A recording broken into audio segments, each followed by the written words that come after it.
তো বন্ধুরা, সবজি ক্ষেতের অবস্থা একদমই খারাপ, কারণ বৃষ্টি হচ্ছে অনবরত 15-20 দিন থেকে বৃষ্টি হচ্ছে। দেখো, গাছের লঙ্কা গাছে আধা মরে গিয়েছে, কয়েকটা বেঁচে আছে।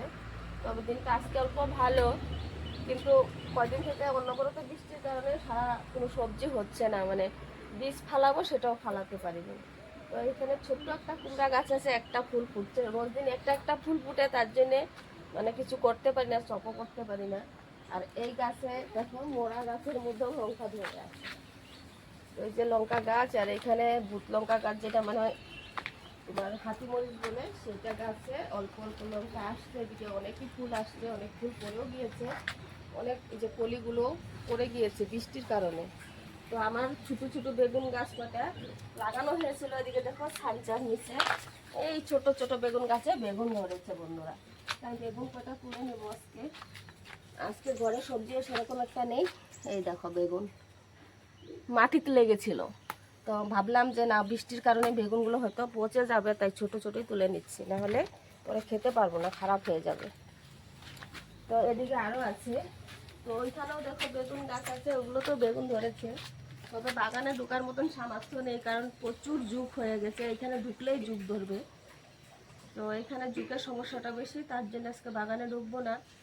আর মিষ্টি কুমড়োর ফুলটা আনতে ইচ্ছা হয়েছিল, তো আনতে পারবো না, কারণ জুকের ভয়ে আমি সেখানে যেতেই পারবো না। আর এই সানচার তলায় যে বেগুন গাছগুলো, এগুলো বর্ষা সিজনে কিন্তু সুন্দর বেগুন হবে। আর এই গাছটা তো দেখছো, ওই আগের থেকেই অনেক অনেক বেগুন ধরেছিল এই গাছে, এখনো আছে। এই দেখো কত বড় একটা বেগুন হয়ে আছে, এটা ওটা তুলে নেই, না হলে গাছটাই যেমন ভেঙে পড়ে যাবে, এতটা ভারী হয়। এই বেগুনগুলো প্রচুর বড় হয়। এইখানে দেখো ছোট্ট বেগুন লেগে আছে, এটা এখনো বড় হয় নাই, তো বড় হওয়া অবধি অপেক্ষা করি। আর বাদ বাকি আরও বেগুন তুলবো, চলো। সিঁড়ির নিচেও কিন্তু আমি ছাড়িনি, এখানেও বেগুন গাছ লাগিয়েছি, কারণ ভাবছি এখানে বৃষ্টির সিজনে এগুলো জায়গাতে সুন্দর হবে। তো দেখো বেগুন হয়েছে, কাদা লেগে আছে বেগুনটার মধ্যে, একদম টাটকা টাটকা বেগুন বন্ধুরা। তো এই 3টা বেগুনই আজকে বড় হয়েছে, তাই তুলে নিলাম। এই পেঁপে গাছের অবস্থাটা একদমই খারাপ হয়ে গেছে, একটা দেখো পাতা নেই, সব মস্ত পড়ে গেছে বৃষ্টিতে। আর এখানে দুটো পেঁপে বড় হয়েছে, আর বাদ বাকি 4-5টা পেঁপে খাওয়া হয়েছে, ছোট ছোটই মানে পড়ে গিয়েছিল। তো এখানে এই পেঁপেটা পাকলে পুজো করব বলে দুটো পেঁপে রেখে দিয়েছি। আর গাছটা দেখো না কেমন হয়ে গেছে, মাথাটা মাথাটা ফেটে গিয়েছিল, তারপরে এমন হয়ে গেছে। তো গাছটা বাঁচবে কি নাই ঠিকঠাক বলতে পারছি না এখনো। তবে প্রচুর সার দেওয়ার মানে এমনি তোমার সবজির বাগলায় সব দেওয়ার পরেও গাছটা ভালো হচ্ছে না। তো সকাল সকাল আজকে এই সবজি তুলে নিলাম, আর পেঁপেগুলো থাক। আর পেঁপের জাতটা ভীষণ ভালো, খেতে ভীষণ ভালো, মানে কাঁচা পেঁপেই মিঠা মিঠাটা একদম আঠালো হয়। কেউ বেগুন গাছ আছে দেখো। তো বর্ষা সিজনে আশা করি বেগুনের কষ্ট হবে না, কারণ এই সব জায়গাতে তো জলও জমে না। আর একটু বৃষ্টির কারণে পাতাগুলো ছিঁড়ে ছিঁড়ে গিয়েছে, কারণ সুপারি গাছ উপরে, তার জন্য ওইদিকে আনারস গাছ লাগিয়েছি, তারপরে জবা ফুল লাগিয়েছি, তারও করিয়া মানে কড়াগুলো আসছে, কলিগুলো পরে পড়ে যাচ্ছে, কলিগুলোতে টিকছেই না কেন বা। তো এই বেগুন দিয়ে কী রান্না করব, কি করব, বাকিটা তোমাদেরকে পরে দেখাবো। তো এখন বর্তমানে বেগুনগুলো নিয়ে যাই ঘরে, আর তোমার দাদাভাই কাজে যাবে, একটা বেগুন আগে ভেজে দেবো তাকে, তারপরে বাকিটা পরে দেখছি। এই বেগুনটা কিন্তু আরও বড় হতো, ফুলই পড়ছিল না, তাও তুলে নিলাম। বেশি মানে বুড়া হয়ে গেলেও ভালো লাগে না খেতে, একটু কচি কচি টাটকা নিজের গাছের যেহেতু। তো বন্ধুরা, সকালে বেগুন তুলে রেখেছিলাম, এই যে দেখো সেই বেগুন। তো সকাল সকাল তোমার দাদাভাইকে ভাজি করে দিয়েছিলাম, তারপরে স্নান টান করে এসে এখন ভাবলাম যে না, বেগুনটা যে রয়ে গেছে মোটা বেগুনটা, সেটা দিয়েই চপ করব, আর গরম গরম ডাল ভাতের সঙ্গে সুন্দর খেয়ে নেব। তো তোমার দাদাভাই সকাল সকাল কাজে চলে যায়, তার জন্য সকালে টিফিনটা বানিয়ে দিতে হয়। আর দুপুরবেলায় যে আমরা একটু চপ টপ ভেজে টেজে খাই। তো বেগুনটা দেখো কতটাই কচি, আর এটা যেহেতু বড় জাতের বেগুন, আরও কিন্তু অনেকটাই বড় হতো, তবে আমি তুলে নিয়েছি, যেহেতু নিজের গাছের জিনিস একটু টাটকা খাওয়াটাই টেস্ট আলাদা। আর তাছাড়া দেখো বড় জাতের হলেও মানে বেশি বড় হয়ে গেলেও ভালো লাগে না, তাই আমি তুলে নিয়েছি। আর একটা গুটি সুটি হয়নি, কি সুন্দর ফ্রেশ আছে বেগুনটা, পোকাও লাগেনি। তো বেগুনগুলো সমস্ত কেটে কেটে আমি জলে চুবড়িয়ে দিচ্ছি, যাতে বেগুনের কষটা চলে যায়। আর বেগুনের মধ্যে যে একটা কষ থাকে, একদম জলটা কালো হয়ে যাবে একটু সময় ভিজিয়ে রাখলে।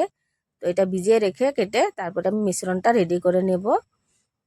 তো ওই যে বেগুনটা কাটা হয়ে গেছে। তো এই বেগুনটা এতটাই বড় হয়, মানে একটা বেগুন দিয়ে 2 ভাজে রান্না আরামসে হয়ে যায়।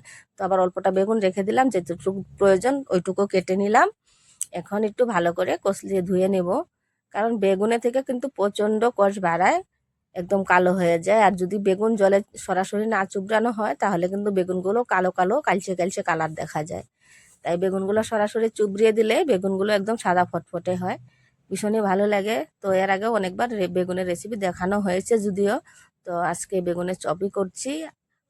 তো গাছের জিনিস সেই আনন্দ ফুর্তি করে করতে ভালো লাগে। এদিকে তেলটা আগের থেকেই পকোড়া ভেজেছিলাম, তো তেলটা একটু কালো হয়ে আছে। তো এটা সমস্যা নাই, এইখানেই আমি বেগুনিগুলো ভাজবো। তেলটা গরম হতে থাক, ততক্ষণে আমি মিশ্রণটা বানিয়ে নেব। তো এদিকে বাটি নিয়ে নিচ্ছি, তার মধ্যে সরাসরি বেসন নিয়ে নিচ্ছি। তো বেসনের মধ্যে কিছু জিনিস অ্যাড করতে হবে। তো প্রথমে আমি যে কাঁচা লঙ্কা থেতো করে দিয়েছি, কারণ আমি হচ্ছে শুকনো লঙ্কার গুঁড়োটা ইউজ করব না। আর যেহেতু শুকনো লঙ্কার গুঁড়োটা খেলে পেটের সমস্যা হয়, তাই আর আমি শুকনো লঙ্কার গুঁড়ো দেবো না, শুধু কাঁচা লঙ্কা দিয়ে বানাবো। আর পরিমাণ মতো নুন, এখন দেব হলুদ গুঁড়ো, আর একটু সামান্য জিরে গুঁড়ো দিয়ে দিচ্ছি। তো সমস্ত উপকরণ দিয়ে আমি এখন একটা মিশ্রণ বানিয়ে নেব। খুব বেশি গাঢ় এবং পাতলাও না, একদম মিডিয়াম করে, যেরকম সাধারণ আমরা চপ টপ ভাজলে করি সেম তরিকাতে আমি এটা মিশ্রণটাকে গুলিয়ে নিচ্ছি একটা চামচ দিয়ে। তো ভালো করে গুলাতে হবে, যেন দোলা দোলা না থাকে, তাহলেই ভালো হবে। তো একটু সময় ভালো করে মিক্স করে নিচ্ছি। দেখো কত সুন্দরভাবে হয়ে যাচ্ছে। আর জলটা একটু অল্প অল্প করে অ্যাড করলেই ব্যাটারটা ভীষণ ভালো হয়। আর যদি খুব বেশি জল দেওয়া হয় তারপরে ব্যাটারটা ধরে গিয়ে পাতলা হয়ে যাবে। তো এখন একটা ব্যাটার তৈরি করে নিচ্ছি। কতটা ঘনত্ব তোমরা দেখলে হয়তো বুঝতে পারছো।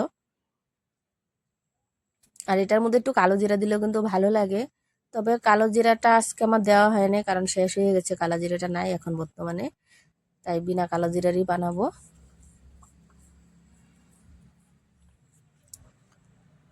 তো সরাসরি চলে আসলাম, দেখলাম তেলটা গরম হয়ে গেছে কড়াই। তো এখানে আমি এক এক করে বেগুনিগুলো চুবড়িয়ে চুবড়িয়ে সুন্দর করে তারপরে দিয়ে দিচ্ছি। তো সরাসরি দিয়ে দিচ্ছি, ব্যাটারে চুবড়িয়ে চুবড়িয়ে এক এক করে বেগুনিগুলো আমি দিয়ে দেবো। 3টে 4টে করে একসঙ্গে করে ভেজে নেওয়া যাবে। তো এক পাশটা সুন্দরভাবে লাল হয়ে গেছে, আর এক পাশটা একটু পাল্টি করে দিচ্ছি। উল্টিয়ে পাল্টিয়ে সুন্দর মুচমুচে করে ভেজে নেব। তো দেখো কত সুন্দর হয়েছে কালারটা, যদিও লঙ্কার গুঁড়ো দেওয়া হয় নাই, তাও কিন্তু কালারটা সুন্দর আসছে। এখন এক এক করে নামিয়ে নিচ্ছি আমি। আর সমস্ত বেগুনি কিন্তু একইভাবে আমি ভেজে নেব, তারপর তোমাদেরকে দেখাবো। তো দেখো সমস্ত বেগুনি ভেজে নিয়েছি, আর কতটা মুচমুচে হয়েছে আর কতটা ক্রিস্পি হয়েছে। যদিও আমি পরে ভয়েস দিচ্ছি, তার জন্য কিন্তু এখন এই কুড়মুড়ে আওয়াজটা শোনা যায়নি, তবে কিন্তু অনেকটাই মুচমুচে হয়েছে আর ভিতরটা একদম সফট হয়েছে। এবার ডাল ভাতের সঙ্গে পরিবেশন করে নেব। আশা করছি আজকের বেগুনের রেসিপিটাও তোমাদের ভালো লাগছে। যদি ভালো লাগে অবশ্যই বন্ধুরা সাপোর্ট করো, পাশে